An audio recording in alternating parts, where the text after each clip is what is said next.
Pope Paul VI called him a marvel for our times. Pope John Paul II called him the first apostle of the new evangelization and proclaimed him blessed on April 27, 2003. Of himself he said, if God had found someone more unworthy, he would have chosen him. At 16, when at prayer before Jesus in the Blessed Sacrament, God gave him a vision of using media that would spread all over the world. The very day World War I began, he took his first steps to make this media apostolate a reality. He believed that the media were precious gifts of God, and the Church has a responsibility to use them. He believed in consecrating modern technology. He believed women have a unique evangelizing mission to carry out. His spirituality was simple. You were born of the Eucharist. Your food is the Eucharist. Your spirituality is the gospel lived in its entirety, as explained by St. Paul the Apostle. Your mother and model is Mary.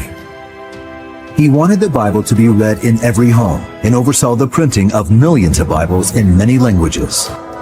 During his lifetime, he opened hundreds of Catholic liturgical book and media stores, many with Blessed Sacrament chapels.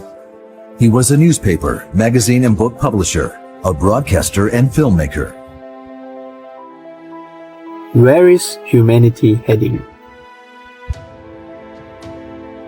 In today's world, rapid advancements in technology and science, especially in media and communication, have deeply reshaped how we live. But while these innovations offer incredible convenience and connection, they've also contributed to a growing spiritual drift. The constant noise and pace of digital life can pull our attention away from deeper spiritual truths. As we become more focused on screens and instant updates, we risk losing our connection with God, replacing stillness and reflection with distraction and overload. We use books, we use music, we use the internet, radio, and all these are puppets. How can I use this media to bring other people closer to Jesus? This mission can be summed up in one profound purpose: to live and to give to the world Jesus Christ, Master, the way, the truth, and the life.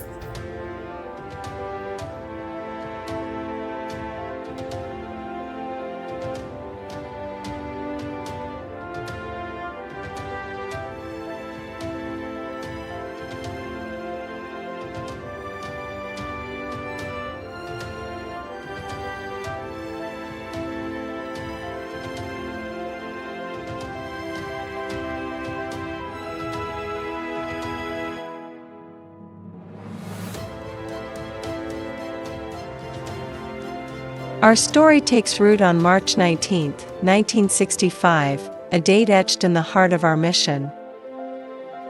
On this day, three pioneering women, Sister Rosa Azurin, Sister Grace Lee, and Sister Asinta Labai, answered a divine call.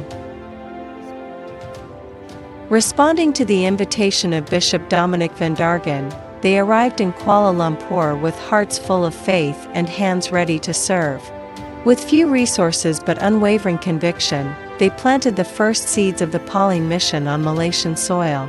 What began as a quiet act of courage would soon blossom into a lasting legacy, touching lives, building communities, and spreading the light of the gospel through every means of communication available. They may not have seen it then, but that small beginning marked the start of a powerful movement, one that continues to grow, inspire, and transform. The mission quickly expanded beyond the convent walls. On April 18, 1965, the sisters launched their very first parish book mission at Holy Rosary Church in Kuala Lumpur. Just days later, on April 21, the mission entered the academic world.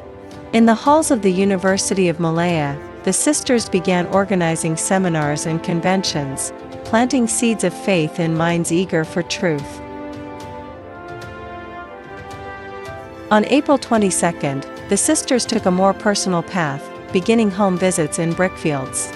With humility and grace, they brought the presence of Christ into people's living rooms, offering prayer, companionship, and hope.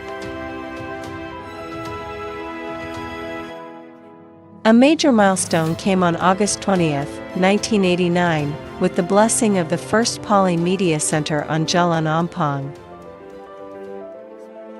Their passion for local expression of the faith led to the launch of local publishing in 1977, and in 2001, a landmark achievement, the co-publication of Alkitab Call as a Berita Baik, a Bahasa Malaysia translation of the Bible.